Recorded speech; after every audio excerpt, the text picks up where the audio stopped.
Bismillahirrahmanirrahim. Assalamualaikum warahmatullahi wabarakatuh. Alhamdulillahi hamdan katsiran thayyiban mubarakan fih kama yuhibbu rabbuna wa yardah. Wa asyhadu an la ilaha illallah wahdahu la syarikalah wa asyhadu anna Muhammadan abduhu wa rasuluh sallallahu alaihi wa ala alihi wa sahbihi wa man tabi'ahum bi ihsanin ila yaumiddin, amma ba'd. Faqala Allah Ta'ala: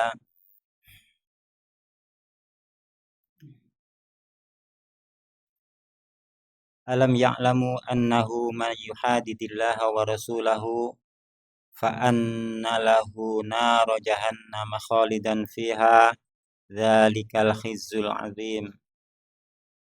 Allah Subhanahu wa taala berfirman, tidakkah mereka mengetahui bahwasanya barang siapa yang memusuhi Allah dan Rasulnya, maka bagi mereka adalah neraka jahanam dan mereka kekal di dalamnya, dan itu adalah kerendahan yang sangat besar, kehinaan yang sangat besar.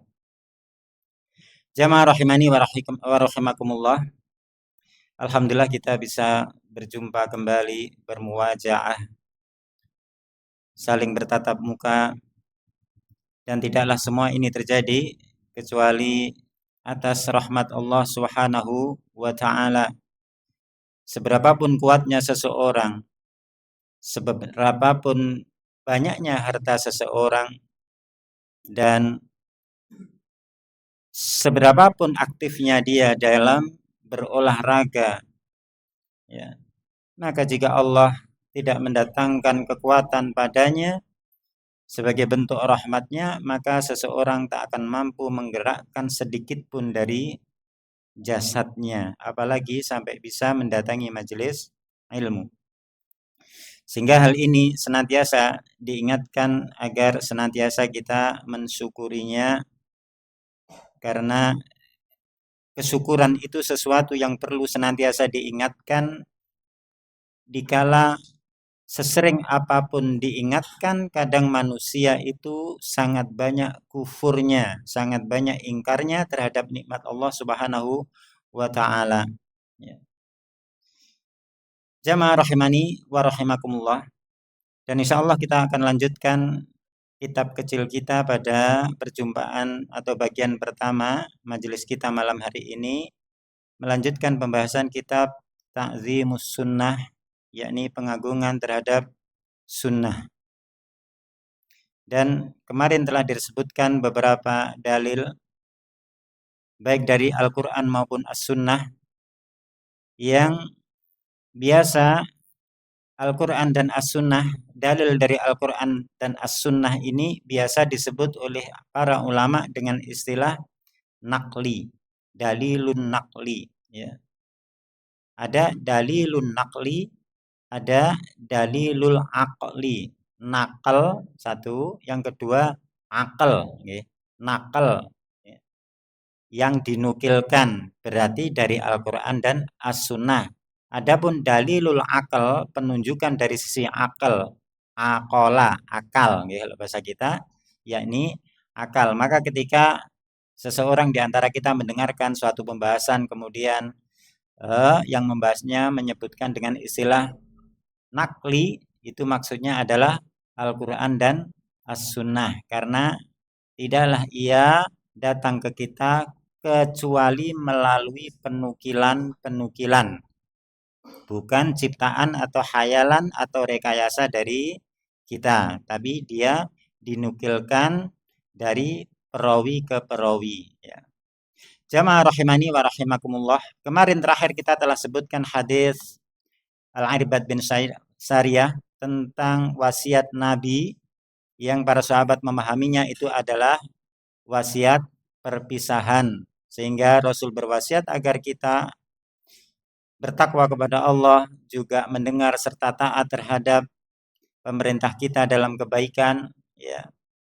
Bahkan sampai pun andaikan pemerintah kita itu dipimpin oleh seorang budak yang rendah. Ya.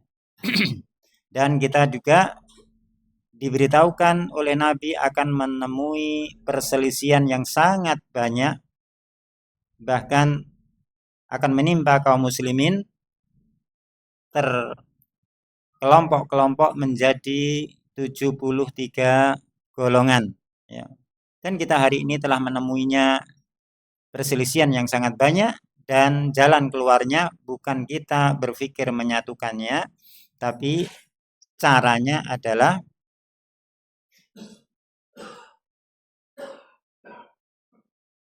berpegang teguh dengan sunnah Nabi dan sunnah para khulafaur rasyidin. Jamaah rahimani wa rahimakumullah. Dan sebelum kita lanjutkan, kita sambungkan apa yang terlewat. Yang kemarin telah kita sebutkan juga ayat yang menyebutkan bahwasannya termasuk pembatal amalan-amalan kita adalah lebih meninggikan suara kita dari suara Nabi. Sebagaimana kita meninggikan suara kita terhadap sesama kita, ya. Maka hal itu sudah cukup untuk menjadikan amal seseorang itu batal. Dan kita telah ketahui bahwasanya di antara pembatal pokok amalan adalah kufur, yakni murtad. Tapi ternyata ada dalil-dalil yang menunjukkan bahwasanya tak harus murtad, nggak harus murtad, amalan itu bisa batal musnah tanpa membekas. Ya. Dan Ibnul Qayyim menyebutkan, berkata Ibnul Qayyim rahimahullah ta'ala, fa'in kila kaifa tuhbitu al-a'mala bighairi riddah, bagaimana amalan itu bisa hilang tanpa kemurtadan, padahal dia beramal dalam keadaan muslim dan dia tetap muslim, tapi kenapa amalannya bisa hilang di saat dia tidak murtad? Qila, maka dikatakan di sana, kata beliau, na'am, betul, itu memang bisa terjadi. Qaddalal Qur'an was sunnatu wal manqulu 'anis sahabati annas sayyi'ata tuhbitul hasanat, ya.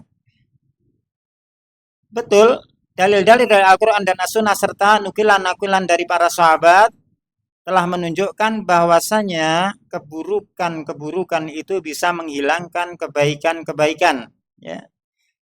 Kama annal hasanati yuzhibna sayiat, sebagaimana kebaikan itu pula bisa menghilangkan atau menimbun, menutupi keburukan-keburukan yang ada, ya, yang ada. Dan kemudian beliau menyebutkan firman Allah yang kemarin telah kita sebutkan. Selanjutnya penulis melanjutkan penukilan dari Ummul Mukminin, kata beliau, wa qalat Aisyah li ummi Zaid bin Arqam, dan Aisyah ibunda kita, beliau berkata kepada Ummu Zaid, ya, kepada Ummu Zaid bin Arqam, ibunya Zaid bin Arqam, ya. Kata ibunda kita, akhbiri Zaidan, kabarkanlah olehmu wahai Ummu Zaid kepada si Zaid anakmu itu, ya. Apa yang harus dikabarkan? Annahu qad abtala jihadahu ma'a Rasulillah sallallahu alaihi wasallam illa ayyatuba lima baya'a bil ainah. Ya. Ini Zaid sahabat Nabi dan dia ikut jihad perang bersama Nabi sallallahu alaihi wasallam. Namun diberitahu oleh Aisyah melalui ibunya, suruh ngabari bahwasanya Zaid itu radhiyallahu anhu, dia telah menghapuskan amalan jihadnya. Amalan jihad itu enggak berarti bagi dia, enggak dapat pahala dia dengan jihad yang begitu sungguh-sungguh dia lakukan, yaitu jihad bersama Rasul.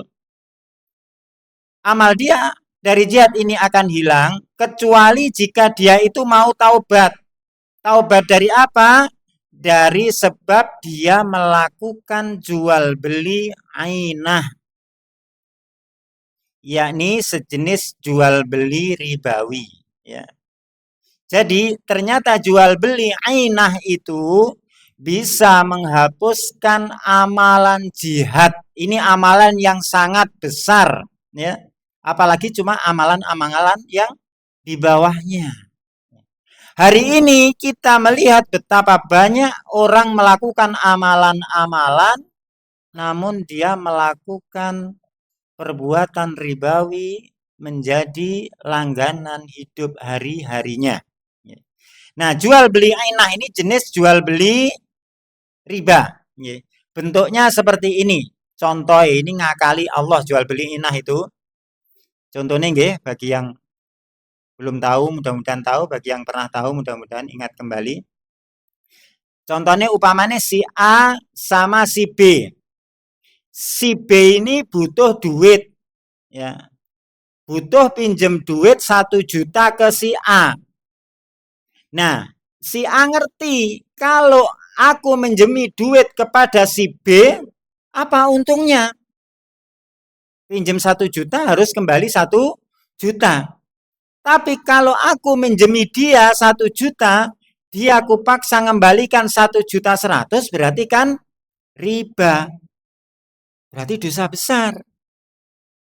Dia ngakali piye ya? Caranya gimana ya supaya aku tetap ngutangi, aku nggak berbuat riba, tapi aku dapat untungnya. Akhirnya si A ini tadi bilang aku nggak ada duit kalau untuk kau hutang. Punyaku ini adalah sepeda gayung. Nah, sepeda saya ini harganya 1 juta. Atau sepeda saya ini harganya 1.100.000. Ini harga sepeda. Nah, akhirnya sepeda ini oleh si A dijual dihutangkan ke si B. Padahal B kan nggak butuh sepeda. B ini butuhnya duit 1 juta. Maka karena dia nggak bisa hutang duit, akhirnya si A nyarankan utangan sepedaku ini loh. Ini harganya 1 juta. Nanti tak beli, nanti sepeda itu ku beli kembali sehingga kamu dapat duit. Nah, akhirnya si B ini ngutang sepeda ke si A dengan harga 1 juta 100. Nah, karena si B ini butuh duit, akhirnya sepeda ini tadi dijual kembali ke si A dengan harga 1 juta. Dengan harga 1 juta. Padahal tadi si A ngutangi sepeda ke B dengan harga berapa? 1 juta 100. 1 juta 100. Nah, akhirnya si A pinjem jual sepeda laku 1 juta. Dia dapat uang 1 juta. Tapi si B ini kan hakikatnya tetap punya hutang sepeda seharga 1 juta 100. Di saat dia hanya menerima duit 1 juta. Ya. Jadi ini tujuannya ngakali Allah biar nggak masuk riba. Ternyata Allah jauh lebih tahu dan Rasulullah sangat juga tahu. Sehingga jual beli yang akal-akalan seperti ini dimasukkan oleh Rasul Shallallahu Alaihi Wasallam sebagai jual beli ainah, itu masuk jual beli riba. Dan bahkan disebabkan hal tersebut bisa menghapus begitu banyak amalan, bahkan amalan yang sangat besar, yakni amalan jihad fisabilillah bersama Nabi lagi jihadnya. Ini jual beli ainah, apalagi yang lainnya. Jadi dari sini Zaid, jual beli ainah itu enggak bikin dia murtad, enggak. Tapi kalau dia enggak taubat dari jual beli itu, maka amalan jihadnya akan musnah, hilang. Begitu. Waqad nassal Imamu Ahmad ala hadza, dan Imam Ahmad rahimahullahu taala berpegang teguh dengan hal ini, ya. Faqala, maka dia mengatakan, Yanbaghi lil 'abdi fi hadzal zamani ay yastadina wa tazawwaj li alla yanzura ila ma la yuhallu lahu fayuhbitu amalah. Ya. Kata Imam Ahmad, ini berkaitan dengan faedah dari pembatal ya, cuman yang beliau contohkan adalah berkaitan dengan para pemuda. Ya. Imam Ahmad mengatakan seyogyanya bagi seorang hamba di zaman ini, padahal zaman beliau waktu itu kerusakan belum kayak zaman kita, ya. Aurat belum diumbar kayak hari ini. Kalau dulu kita membedakan sapi sama orang itu jelas. Sekarang antara sapi sama orang kadang-kadang sulit, ya. Podo-podo putih, podo-podo ora kelambenane, ya. Sekarang sulit. Jadi seyogyanya untuk seorang hamba di zaman ini, yakni seorang laki-laki di zaman itu, apalagi di zaman kita ini, kalau dia nggak punya kemampuan, nggak punya bekal, dia berusaha untuk hutang untuk dia menikah. Pemuda, wis grenjet tenan, wis mut sampai di ujung ubun-ubun, ning duweke kurang, usaha utang. Padahal utang itu berat, tapi halal, ya. Untuk dia gunakan apa? Untuk dia menikah, ya. Untuk dia menikah. Agar apa kata beliau? Agar dia tidak melihat kepada apa-apa yang tidak halal baginya, ya. Karena wis kemut-kemut ra duwe-duwe pengen nikah, akhirnya dia bermaksiat, delok barang sing gak halal kanggone, dia mendatangi tempat-tempat yang diharamkan di sana sehingga dia berusaha melampiaskan ubun-ubunnya yang mau meledak tersebut.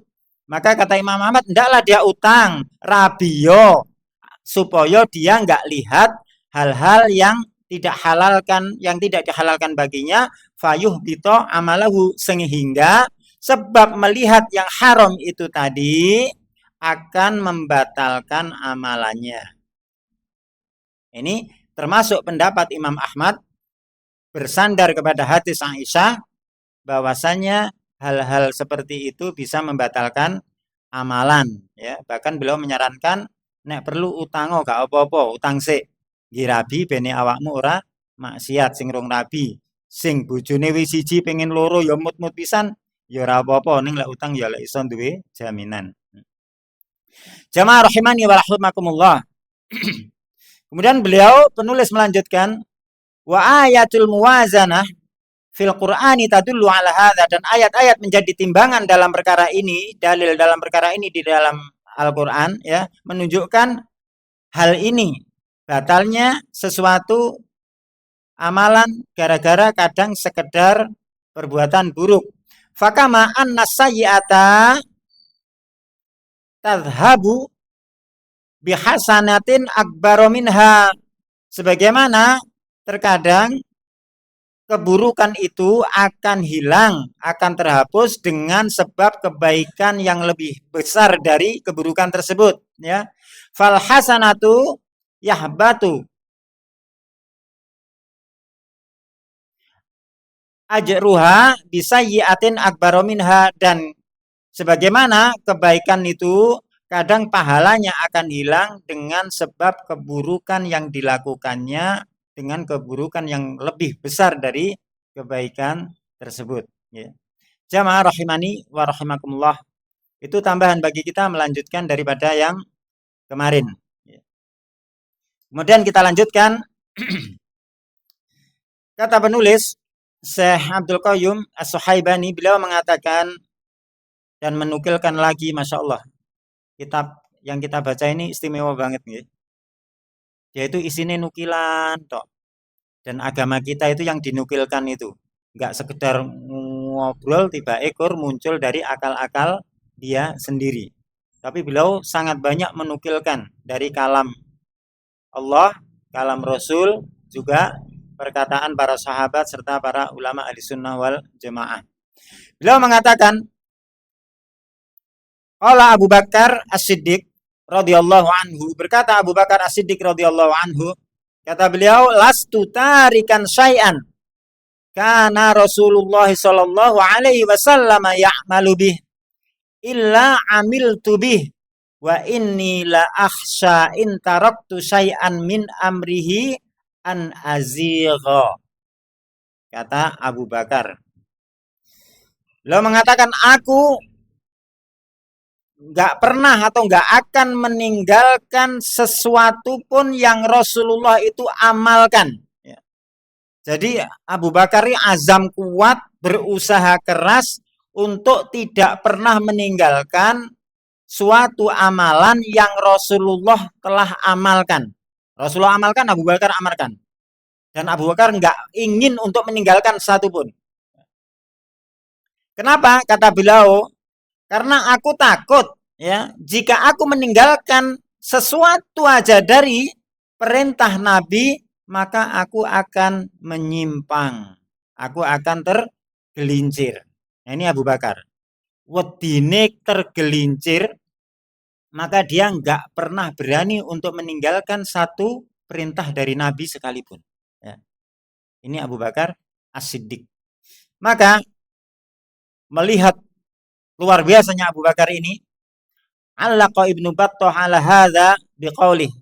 Ibnu Battah memberi catatan ringkas terhadap perkataan Abu Bakar As-Siddiq ini. Kata beliau, kata Ibnu Battah, hadza ya ikhwani As-Siddiq al-Akbar. Inilah wahai saudaraku As-Siddiq al-Akbar, orang yang sangat jujur, yang sangat besar kejujurannya, yang umat Muhammad tidak ada yang lebih jujur daripada Abu Bakar As-Siddiq. Orang yang paling jujur yang dijamin oleh Allah dengan surga. Ya. Ini Abu Bakar As-Siddiq loh. Ya. Kata beliau, dia dengan keberadaan dia yang sangat jujur ya, dengan kejujuran yang sangat besar tersebut, yatahawwafu ala nafsihi minaz-zai in huwa khalafa syai'an min amri nabiyhi sallallahu alaihi wasallam. Dalam keadaan kejujurannya seperti itu, dia itu sangat takut menimpa dirinya ketergelinciran jika sampai dia menselisih satu pun atau sesuatu sedikit saja dari perintah nabinya Shallallahu Alaihi Wasallam. Ini Abu Bakar As-Siddiq. Ya. Wongnya sampai koyok ngene. Lah terus kita, orang yang sangat jujur itu wedi banget ninggalkan satu. Nah kita kok merasa aman banget bahkan meninggalkan kebanyakannya. Ini njaluk swarga ya. Nah, ini Abu Bakar As-Siddiq. Famadza asa ayyakuna min zamanin adha ahluhu yastahzi'una bi nabiyihim wa bi awamirihi wa yatabahawna bi mukhalafati wa yaskharuna bi sunnati. Kata Ibnu Battah, lalu apa yang bisa diharapkan? Di zaman yang saat ini sedang terjadi. Apa sing iso dikarep nih? Yang bisa diharapkan di zaman seperti kita ini. Yang penghuni zaman ini, mereka suka mengolok-olok ya, mengolok-olok nabi mereka, yakni Nabi Muhammad, mengolok-olok, melecehkan perintah-perintah nabinya. Bahkan mereka bangga dengan menselisih nabinya. Bahkan kulo atau mungkin jenengan kadang ketemu di luar sana, nek dilekne wong mbok ya salat to. Ya aku salat, titip yo. Salat. As-Siddiq aja sangat takut untuk dia meninggalkan satu aja. Ini wong di zaman kita ini dijak salat, salat lah. Wis titip lah yo, kapan-kapan lah kok. Saiki titip CR apa-apa. Ngeleceh nih syariat Allah Subhanahu wa taala. Apa yang mau diharapkan dari orang seperti ini? Dan kita harus berhati-hati jangan sampai tercebur pada hal-hal yang seperti ini. Kemudian kata beliau, nas'alullah ismata minaz zulal wa najata min su'il amal. Kita mohon pada Allah Subhanahu wa taala ya, penjagaan dari ketergelinciran ya, dari dosa dan dari keburukan, serta kita minta pada Allah, mohon pada Allah keselamatan dari keburukan amalan-amalan. Jamaah rahimani warahmatullah. Saya tambahkan satu kalam dari ulama yang sangat terkenal dari kalangan tabi'in. Qala Umar bin Abdul Aziz ya, berkata Umar bin Abdul Aziz ya, rahimahullahu taala. Kalau yang punya kitab di sini dituliskan radhiyallahu anhu. ini salah penulisan. Beliau maksudnya adalah Umar bin Abdul Aziz, itu salah satu tokoh ulama tabi'in, ya. Tokoh dari tabi'in. Beliau adalah termasuk khalifah setelah Muawiyah, ya. Beliau mengatakan, ya, la ra'ya li ahadin ma'a sunnati sannaha Rasulullah sallallahu alaihi wasallam. Kata beliau, tidak ada pendapat yang layak dipandang, yang layak diambil.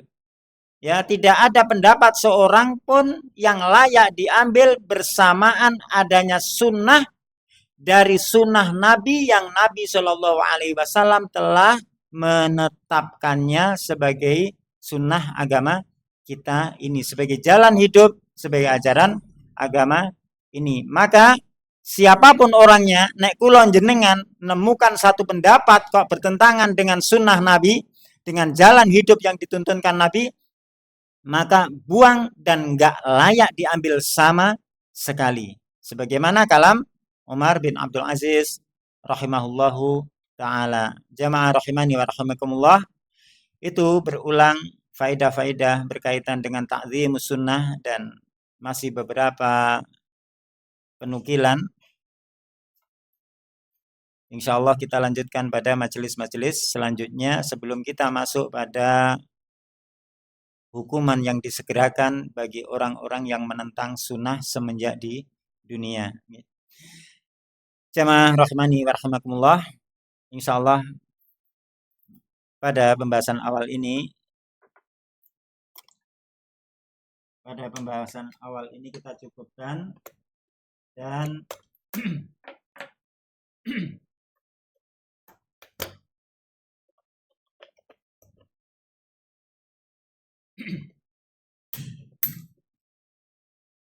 dan kita akan masuk pembahasan yang kedua dari kitab kecil kita, Al-Ikhtiyar li Ahammi Sihahil Adhkar, yakni zikir-zikir pilihan yang sahih.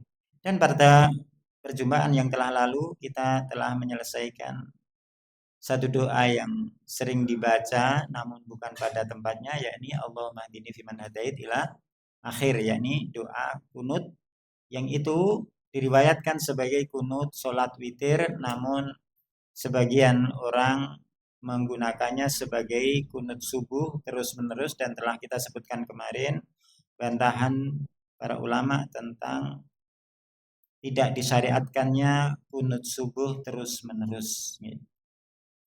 Dan saya telah menjanjikan kepada sebagian ikhwah untuk mengkopi fawaid beberapa lembar dari hal tersebut, namun qadarullah masyafa'al masih tertunda.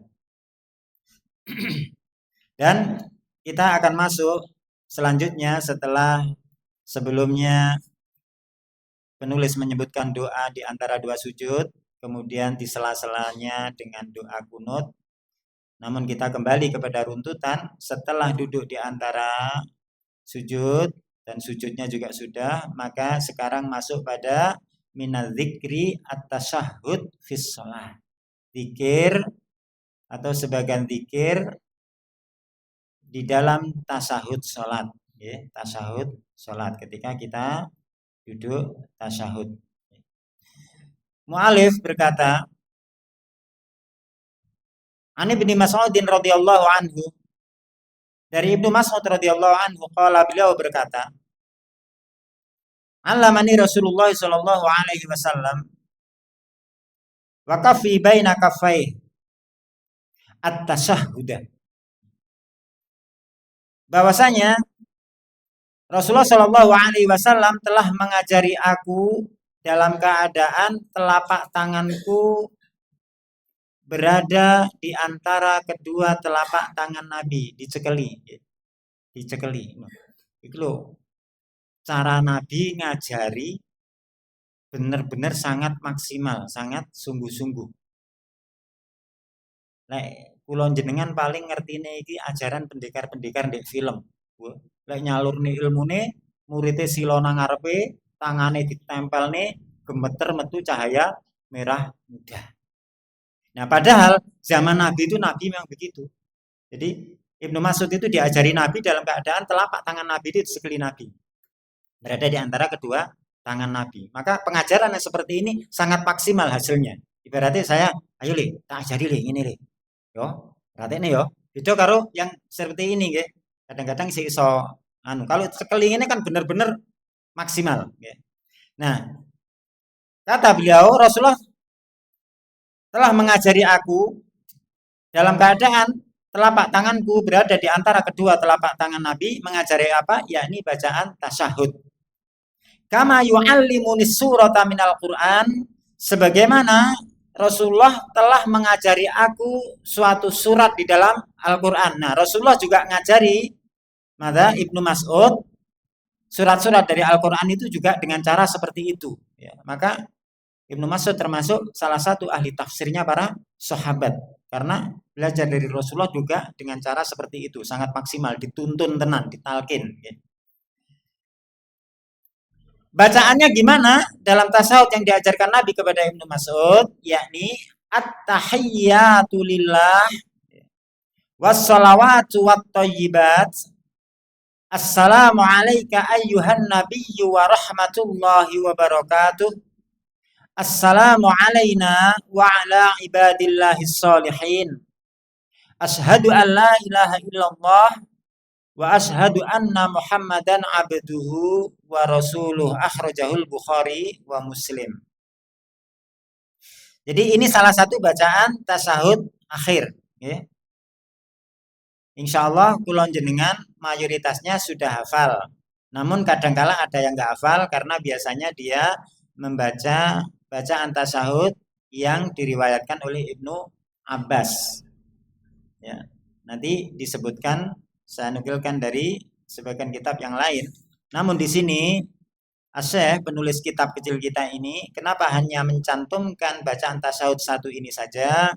Karena sesuai tujuan beliau, kitab ini ditujukan untuk mengajari umat agar mudah mana-mana yang bisa segera untuk diamalkan, ya.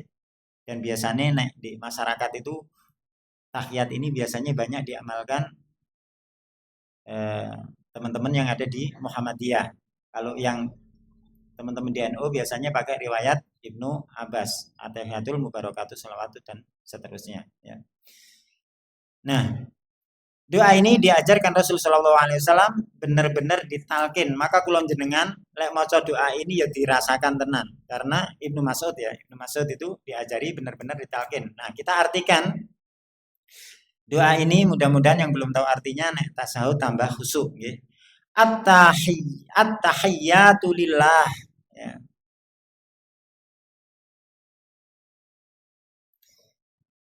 Penghormatan itu hanyalah milik Allah, ya. Was-shalawatu wat-thayyibat, ya.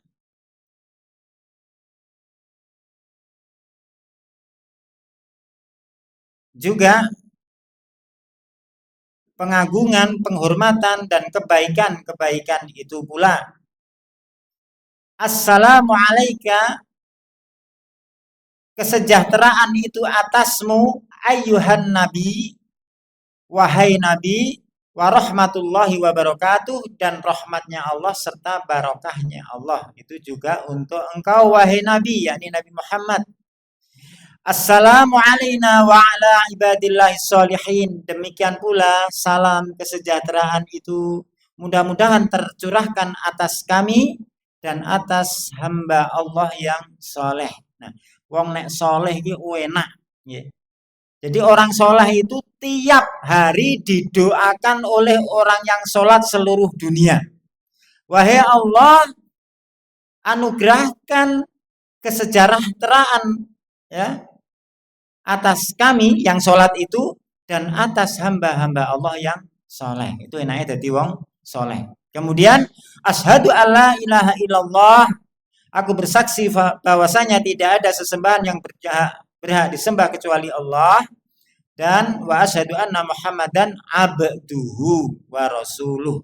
Nah, ini bedanya dengan yang riwayat Ibnu Abbas. Kalau yang riwayat Ibnu Mas'ud itu wa asyhadu anna Muhammadan abduhu, ada abduhunya, wa rasuluh. Yang riwayat Ibnu Abbas wa asyhadu anna Muhammadan wa rasuluh, tanpa kalimat abdu, dan kedua-duanya boleh, ya, kedua-duanya boleh. Jamaah rahimani wa rahimakumullah.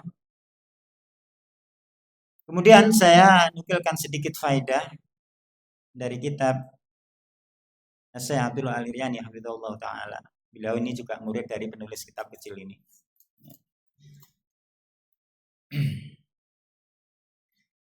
Berkaitan dengan doa tasyahud ini, di sana ada bunyinya assalamu alayka ayyuhan nabi.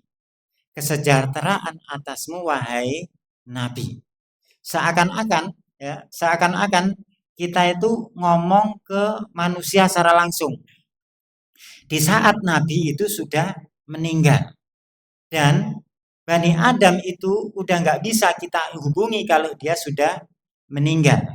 Sehingga hadis riwayat ini kadangkala disalahgunakan oleh orang-orang yang suka minta-minta kepada mayit, yang suka minta-minta kepada kuburan. Salah satu dalilnya dengan hadis ini. Kenapa? Rasulullah kan sudah meninggal.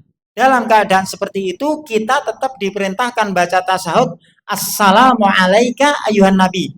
Ya, kesejahteraan atasmu wahai nabi. Kan langsungnya tadi. Bukan kita, ya Allah anugerahkan kesejahteraan kepada nabi. Tapi seakan-akan kita ngomong wahai nabi, padahal nabi wis wafat. Berarti komunikasi dengan orang yang sudah meninggal itu bisa dan boleh. Itu yang difahami oleh para peminta-minta kepada mayit dan keguguran dengan alasan no iki seiso senajan wis mati. Nah, itu subhatnya ahlu bid'ah. Namun kita jawab di sana bahwasanya doa ini diajarkan semenjak Nabi hidup. Semenjak Nabi hidup. Dan pada waktu itu doa ini dibaca para sahabat dengan bacaan sir, dengan bacaan lirih, ya. Dan sahabat pada waktu itu juga sudah tersebar ke banyak tempat. Sehingga kalau ada sahabat di Makkah, Nabi tinggal akhir di Madinah, sahabat di Makkah itu juga baca doa ini. Padahal Nabi di Makkah. Satu, menunjukkan doa ini tidak berkaitan dengan hidup atau mati. Satu. Terus yang kedua, kalaulah Nabi mendengar salam ini, tentu Nabi akan menjawab. Karena ini bacaan assalamu alayka, seperti assalamualaikum. Nah, kalau ini dianggap seperti itu, maka Nabi tentu akan menjawab setiap orang yang tasyahud akhir. Assalamu alayka ayyuhan nabi. Maka Nabi akan jawab waalaikumsalam. Padahal pada waktu itu Nabi juga nggak pernah jawab orang baca tasyahud. Jadi dalil ini nggak ada kaitannya dengan mati dan hidup. Tapi di sana ada jawaban yang sangat indah. Ya, yang disebutkan oleh Syekh Shalih Al-Utsaimin rahimahullahu taala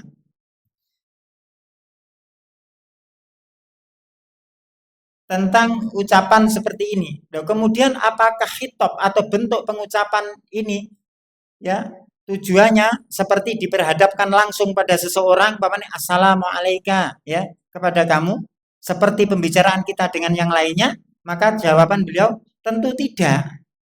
Kenapa? Karena kalau itu bentuknya seperti itu, tentu sholat orang yang baca itu akan batal. Kenapa? Kok bisa batal? Li anna hadhihi sholata la yasihu fiha syai'un min kalamil adamiyin. Dikarenakan sholat itu enggak sah, enggak boleh ada, ya, sholat itu enggak boleh ada di dalam sholat itu pembicaraan Bani Adam, pembicaraan manusia enggak boleh. Nah, kalau ucapan assalamualaikum ya ayuhan nabi ini seperti pembicaraan seseorang terhadap nabi, ini kan pembicaraan sesama manusia, tentu sholatnya akan batal, ya. Maka enggak seperti ini, sehingga orang yang minta kepada mayit dengan dalil ini sangat jauh penyalahgunaannya itu. Dan tentunya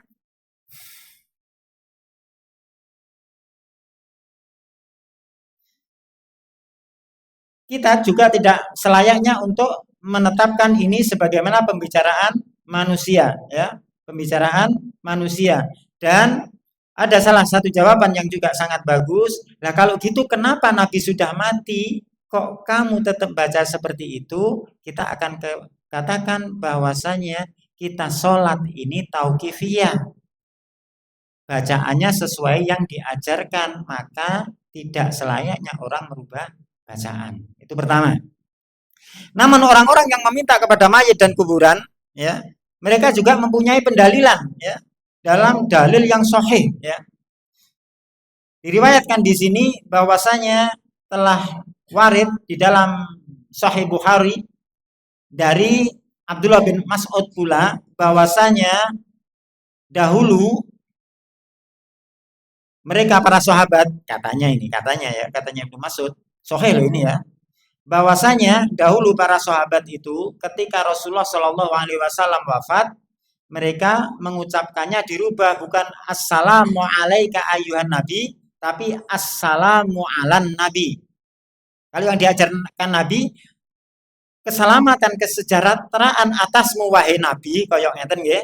Tapi Ibnu Mas'ud katanya meriwayatkan setelah wafatnya Nabi, para sahabat mengucapkan keselamatan atas Nabi, bukan atasmu wahai Nabi. Itu riwayatnya. Namun disebutkan para ulama bahwasanya perubahan dari assalamu alaika ayyuhan nabi menjadi assalamu ala nabi ini hanyalah ijtihad dari Ibnu Mas'ud. Maka ijtihad Ibnu Mas'ud ini tidak bisa dijadikan sandaran dalam beramal, terlebih lagi dia bertentangan dengan riwayat dari Nabi, juga bertentangan dengan orang yang lebih mulia, yakni Umar ibnul Khattab radhiyallahu anhu, ya. Umar ibnul Khattab radhiyallahu anhu, ya. Jadi Umar ibnul Khattab suatu saat beliau setelah wafatnya Nabi, dia berkhutbah di hadapan manusia di atas mimbar Nabi. Maka dia mengatakan tentang tasawuf Nabi, kata beliau, assalamu alaika ayyuhan nabi. Nabi pun wafat nih, nggih. Jadi tetap hukum assalamu alaika ayyuhan nabi berlaku di saat Nabi hidup maupun Nabi wafat, ya, maupun Nabi wafat. Dan ini juga semakin jelas bahwasanya Nabi ketika mengajarkan assalamu alaika ayyuhan nabi, ini ketika Nabi tahu bahwasanya beliau nanti akan mati. Kalau memang nanti akan dirubah, tentu Nabi akan mengatakan sekarang bacalah assalamu alaika ayyuhan nabi, tapi nanti kalau aku mati maka ucapkanlah assalamu alan nabi. Tapi Nabi tidak ajarkan seperti itu, padahal Nabi yang menyampaikan ayat innaka mayyitun wa innahum mayyitun, ya. Sesungguhnya kamu Muhammad akan mati sebagaimana mereka itu juga mati, dan sesungguhnya selain Nabi Muhammad juga mati, ya.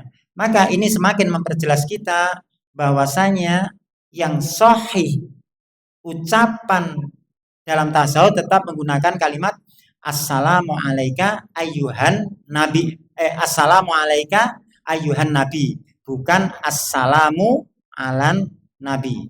Dan pendalilan orang-orang yang meminta kepada orang mati dan meminta kepada Nabi setelah mati, maka pendalilan dengan riwayat ini adalah pendalilan yang batil dan tidak sah. Jamaah rahimani wa rahimakumullah, mudah-mudahan sedikit faedah ini bisa menambah keimanan kita dan menjawab beberapa subhat kerancuan pemikiran dalam akidah yang banyak dilakukan oleh para penyembah kubur. Dan hendaklah bacaan tasawuf ini kita amalkan dengan merenungi maknanya. Naktafi bihadza, subhanakallahumma wa bihamdik, asyhadu an la ilaha illa anta, astaghfiruka wa atubu ilaik, walhamdulillahirabbil alamin.